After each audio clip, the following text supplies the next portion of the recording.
Hey everybody, Paul Lake here with another physics problem solved, and this is the channel where I solve the physics homework problems provided to me by my tutoring clients. See the video description below for a way to get in contact with me if you need a private tutor. My rates are reasonable and I'm pretty good at this.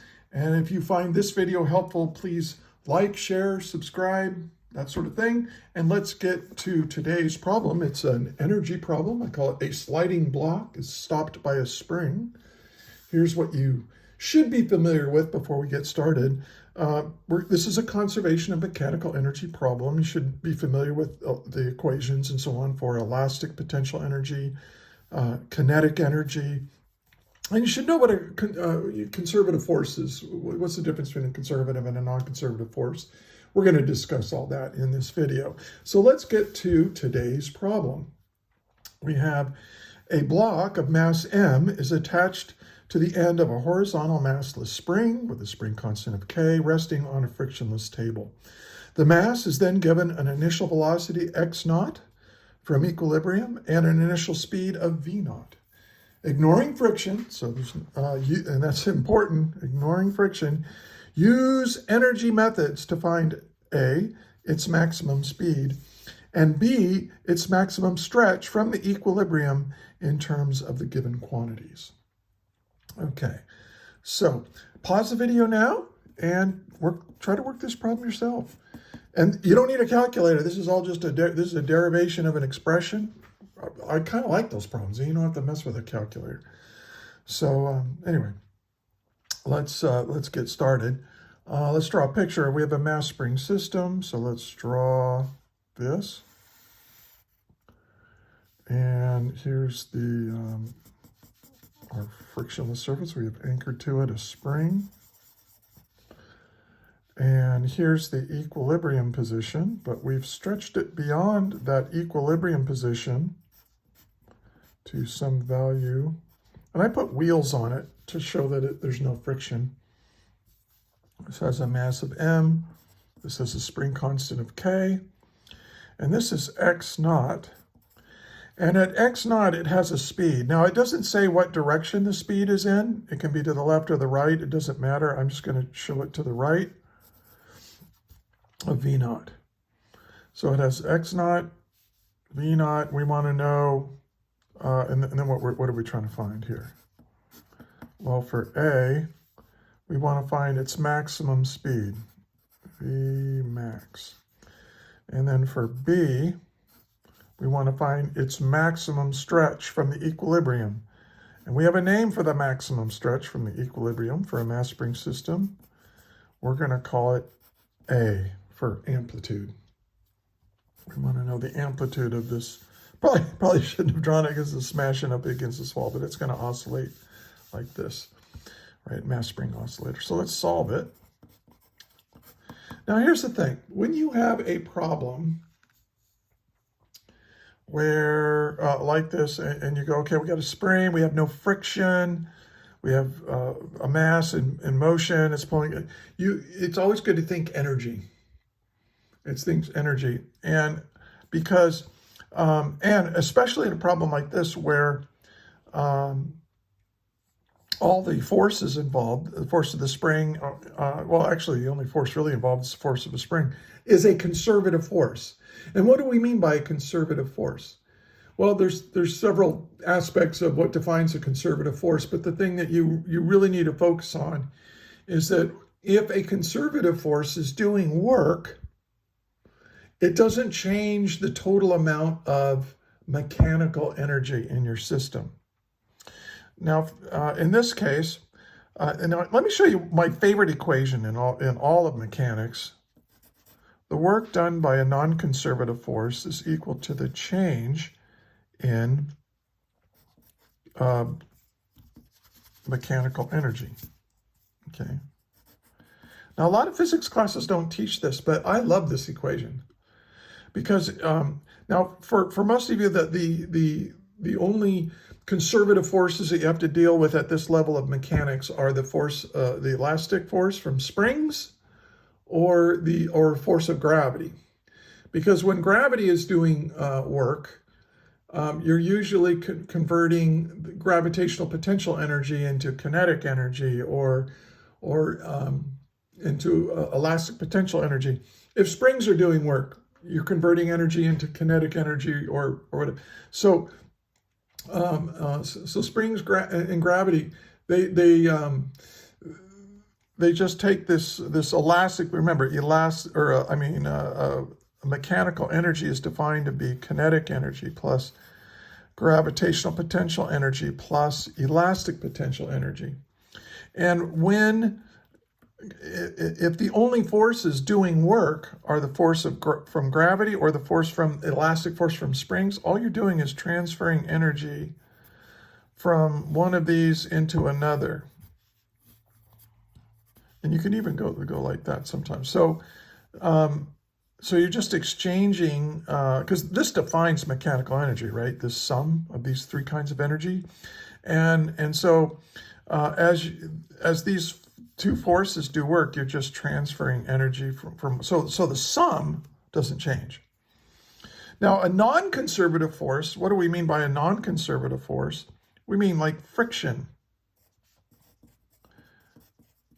Friction, in general, usually tries to take mechanical energy away from a system, turn it into heat, right? Especially kinetic friction. Or you can have an applied force. Somebody's pushing on this or pulling on it, and they're taking energy from themselves and adding it to the system. But neither one of those, there are no non-conservative forces acting in this problem. The only force doing work is this force of a spring, which is a conservative force. So therefore, the work done by non-conservative forces is zero. And this is E final minus E initial. Anytime you see a delta E change in mechanical energy, it's the final mechanical energy minus the initial. Well, if they're equal to zero, then that gives us to the classic form of conservation of energy. The initial mechanical energy of your system will equal the final mechanical energy. In other words, it's staying constant. Okay? So what we can do then is apply this concept, this equation, to this problem. And so that's what I'm going to do. So let's take a look at, we know when it's at x naught, it has v naught, so it has energy here. It's stretched the spring, so it has elastic potential energy, and it's moving. It has mass and it's moving, so it has kinetic energy at this point. And then, now where does the maximum velocity happen? Well, the maximum velocity happens when the object is at its equilibrium position. Okay, so, and why is that? Well, because there's no more energy stored in the spring. So where is all the energy? All the energy is in kinetic energy, so that's going to give it its maximum velocity. So we know that Vmax is right here. So we can say that, okay, let's start with E initial equals E final, right? We're doing part A. We want to know what the maximum velocity is. And the initial energy is 1/2 m v naught squared plus 1/2 k x naught squared, right? This is the kinetic energy of this guy, and this is the elastic potential energy of that. So you add them together, that's the total mechanical energy of your system. And that's not going to change. But when you're right here, where is all that energy? Well, it's all in kinetic. So it doesn't have any elastic potential energy anymore. So all the final energy is all velocity. So that's going to be our maximum velocity. And so I can just solve for it. Notice that 1/2 goes away. And so I can go v squared is equal to m v naught squared plus kx naught squared divided by m. And then you can take the square root of that. You can simplify this in some way. See, v equals the square root. I'll just say, I'll just go ahead and distribute that in because that cancels the m. So I have the mass canceling the mass here. I have v naught squared plus, and then the m has to go in here, k over m times x naught squared. And this is my maximum velocity because it happens right here. Okay? And there you go. And the higher you go in physics, the less you're going to use numbers, the less you'll need your calculator. So when you get in upper division physics in college, you almost never use a calculator when you're doing like mechanics or electromagnetism at that higher level. So get used to doing problems like this. And actually, they're nicer. They're nicer. I don't have to mess with a calculator. Okay, so for part B, I want to know, okay, what is the energy out here? Well, I mean, what is the amplitude? How far out are we right here? Well, it's the same thing. This E right here is going to be equal to the E right there. So if this is E initial, this will be E final right there. And so I'll start with the same. E initial equals E final. And the initial energy, again, is the kinetic energy of the object plus the elastic potential energy of the object. Now, when it's over here, this is kind of the opposite of part A, in that we're at the maximum distance from the equilibrium position. And when you're at that maximum distance, right, you have to stop for an instant in time.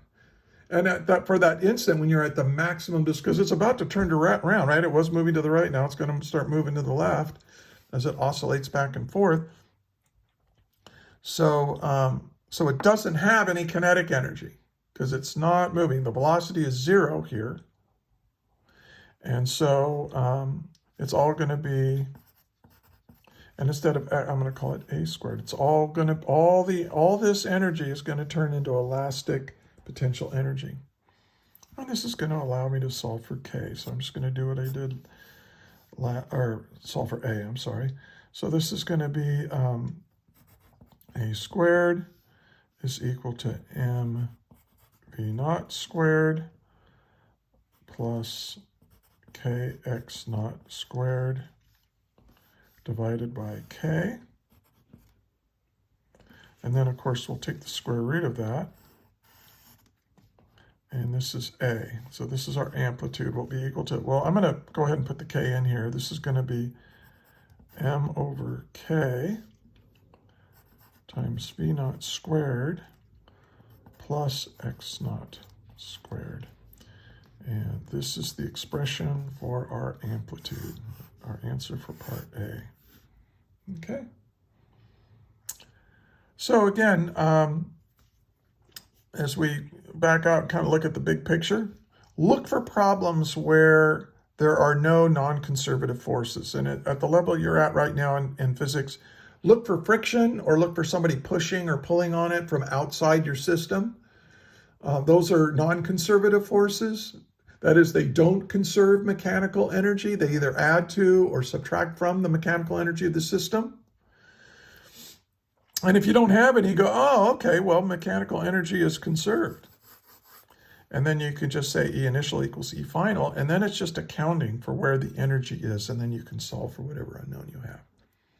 If you found this helpful, please give it a thumbs up. Leave a comment, ask a question. If you think I made a mistake or I could explain something more clearly, leave a comment. And I answer every comment. I read every single one of them. So it's very cool. And hey, again, share, like, subscribe. And until next time, may the net force be with you always. That is all.